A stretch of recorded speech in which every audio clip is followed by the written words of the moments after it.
Okay, we're back, and on today's video we're going to talk about some new terminology that's kind of trending right now. It's kind of coming up. I got people calling me on the phone asking me about this, and this new terminology is forced traction. Okay, so it's forced traction versus dynamic load. So that's what we're going to talk about today. But first, if you guys can help me out by subscribing, this is what makes YouTube work. So if we're going to become more popular, it'll be easier to make more videos. So if I know you guys want to watch them and we get subscribers, then we'll get fired up and we'll try to do more videos. I want to do good videos. I don't want to just put a bunch of content out there that nobody's interested in seeing. So if you guys got ideas, comment, like, share, and definitely subscribe, because that's what makes the wheels turn. So today's video is forced traction. Okay, so it come to my attention that this term forced traction, which is being thrown around quite a bit, which I've heard both on the positive and the negative side, and here lately mostly on the negative side, but I've heard it both ways. And I thought, well, where's this all coming from? Originally we have forced traction and we have dynamic load. Well, dynamic load would be a great thing, and both of these terms are coming out of the asphalt world, and they both are applied differently on an asphalt track. But the thing that you got to understand in dirt is we don't have a certain amount of grip level based on the racetrack like asphalt. So an asphalt guy, and I say this being a dirt racer, but an asphalt guy can get to the racetrack and know that there's always going to be a certain amount of grip in the racetrack during the night. That's not always so true on dirt. Rains, it don't rain. Maybe the water truck's down. Maybe they just didn't feel like putting that much water on, and one, maybe two loads of water completely changes the track the entire night. So our grip level is not at any level, standard or repetitive. It's just what it is. And generally, it's not all that bad. It, has a certain level of grip. Of course, as you go around the country, there's going to be different racetracks. If you're racing central Iowa, the grip level is going to be a lot higher. The dirt's better, the moisture's better. If you're racing out in Utah, sometimes Utah will surprise you a little bit with how much grip they have, how much moisture they have. Arizona, Mississippi, anything down south, Alabama, them are all very slick racetracks. So these terms, dynamic load. Let's discuss that first. Dynamic load is the load being applied to the tire when the car is under lateral forces, under braking, getting into the corner. So the car is transferring weight to the right side of the car. It's loading the tires. This is a dynamic load. Okay, you can pull your car down on a pull down rig, and you get this dynamic load. This is what we simulate in the shop that the tires see on the racetrack. Okay, this is the load that's building grip at the tires. Okay, we need this. We have to have this. This helps make our car go around. But if we take dynamic load by itself, we have to have a racetrack that's going to complement that, and a slick or a dry slick racetrack is not going to do that. Racing in Kansas, Oklahoma, Missouri, and all the southern states, you're most likely not going to get by week in, week out, especially during the summer months, on dynamic load.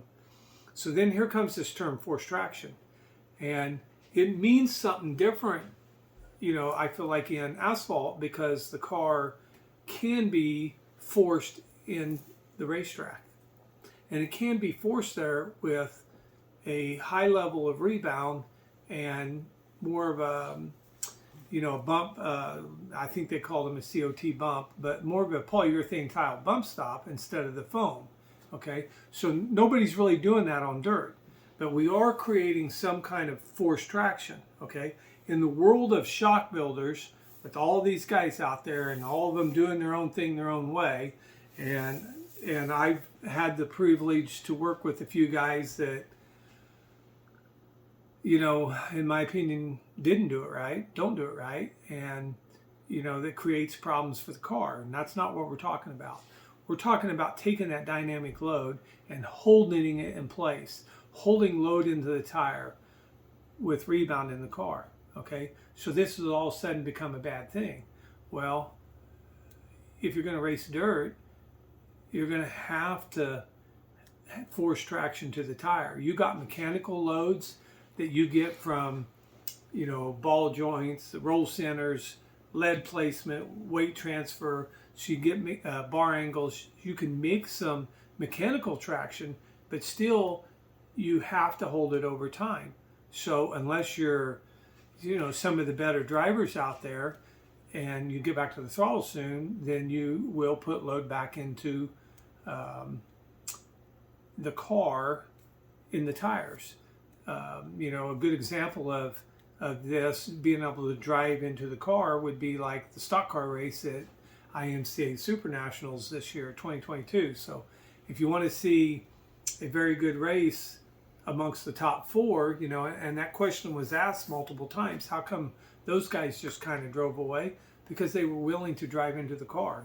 They were willing to drive it harder than, and I'm not saying that other guys weren't, but these guys definitely were. They were out front, and it was a good race until they kind of got, wrecked. But forced traction is when we take that dynamic load, where we get into the corner, we load the tires, and the rebound holds it there.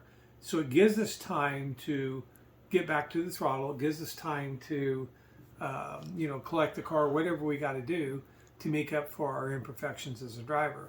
It gives us time. So we need that, okay? Right now, the term is just being used in a positive way. It's being used in a negative way to sell shocks. The thing about it is if your builder does not give you rebound, you're most likely going to have a tight car. There are guys that turn on the rear tires and drive on the rear tires, and they don't consider that car to be tight because that's what they're used to. Okay, that's a tight race car. If you turn the front wheels and nothing happened, that's a tight race car.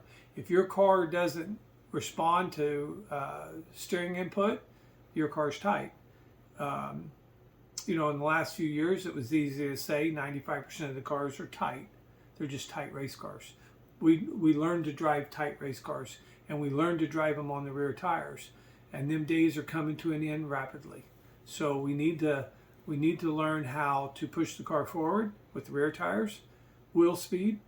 Our team members, we're going to be definitely working on this very hard this year, wheel speed. You're going to have to put some investment into your programs in order to monitor wheel speed, okay? But wheel speed and rebound is what's going to win races in 2023. So if your current shot guy's telling you, hey, let's take some rebound out, or this forced traction thing's no good, well, it needs to be defined. So understand, we need to understand what the low speed part of the car's, the shock's doing for the car. And if we need more help on that, then comment on these videos. Don't be so shy that you're afraid that your comment's going to be made fun of.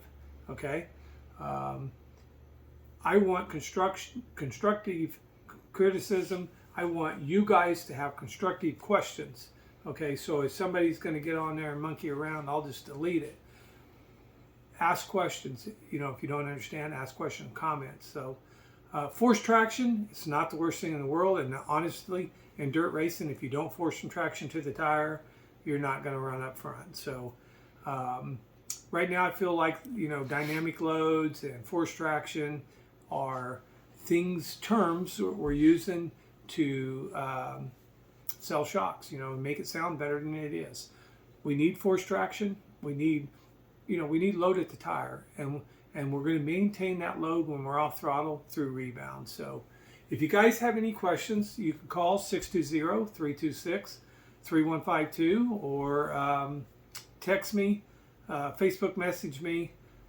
But hit that subscribe button, like it, share it, comment, do all them things that helps grow the channel. And if we grow the channel, we're going to do a lot more of this. So, and we're going to do it in a lot funner ways. So, if you need anything, call us. Appreciate you guys. God bless.